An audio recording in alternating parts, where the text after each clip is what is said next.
chers amis des ondes, chers internautes, nous vous saluons dans le précieux nom de Jésus-Christ. Après quelques mois de séparation, nous sommes enfin de retour.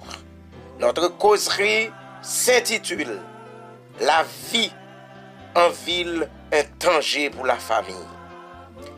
Éternel notre Dieu, merci de nous avoir donné cette occasion de parler en ton nom. Que ton Esprit Saint nous assiste tout au cours de notre causerie d'aujourd'hui. Amen. Amen.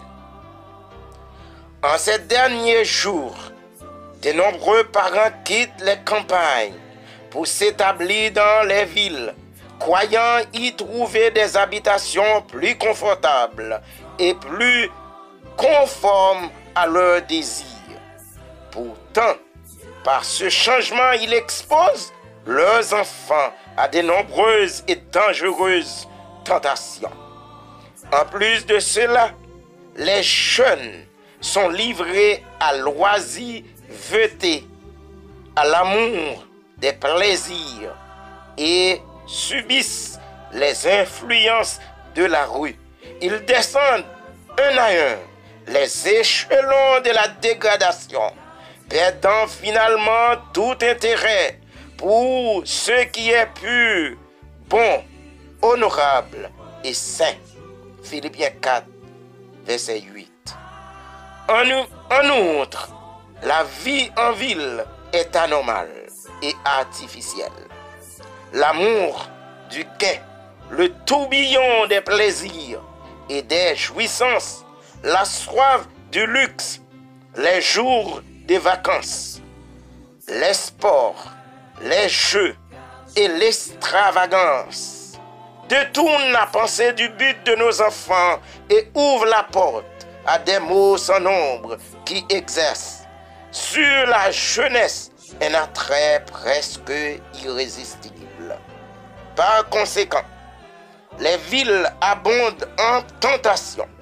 Nous devrions organiser notre œuvre de manière à éloigner le plus possible notre jeunesse des sources de contamination. Les enfants et les jeunes doivent être protégés. Ils devraient être tenus éloignés des centres d'iniquité qui se trouvent dans nos villes. Dieu ne désire pas que son peuple habite les villes où règne en permanence agitation et confusion, criminalité et banditisme. Les enfants devraient en être préservés car tout l'organisme est troublé par la précipitation, l'excitation, la maladie, les aliments malsains, le vacarme, les viciés, pour ne citer que cela. Quant aux conflits sociopolitiques, personne n'est épargné devant cette vague qui nous ravage chaque jour. Les réunions des syndicats des patrons et d'ouvriers, les grèves et les paylocs qui en résultent rendent les conditions de la vie urbaine de plus en plus compliquées. De sérieuses difficultés sont devant nous et bien des familles seront obligées de quitter les villes. Voici ce que déclare la servante du Seigneur, Ellen G. White, dans son livre Foyer chrétien, page 131. Pas une famille sur 100 ne retirera un avantage physique, mental, spirituel en habitant la ville. Les endroits retirés, les champs, les collines et les bois favorisent le développement de la foi, de l'espérance, de l'amour et du bonheur. Arrachez vos enfants au spectacle, au vacarme de la ville. et leurs facultés mentales s'en trouveront améliorées. Fin de citation. Malheur aux grandes villes en ces derniers jours. L'heure est proche où de grandes villes seront anéanties par milliers. Et chacun de nous doit être averti de ces châtiments à venir. Avant le châtiment qui doit frapper l'humanité, le Seigneur appelle tous ceux qui sont des vrais adorateurs de Christ à se préparer à cet événement. Aux parents, il adresse cet avertissement.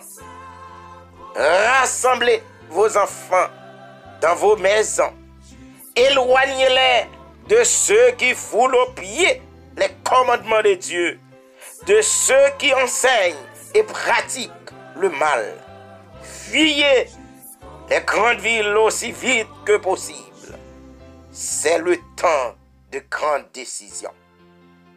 En fin de compte, chers parents, amis des ondes, que tout ce qui est vrai, tout ce qui est honorable, tout ce qui est juste, tout ce qui est pur, tout ce qui est aimable, tout ce qui mérite l'approbation, ce qui est vertueux et digne de louange, soit l'objet des pensées de vos enfants en Jésus-Christ, notre Seigneur.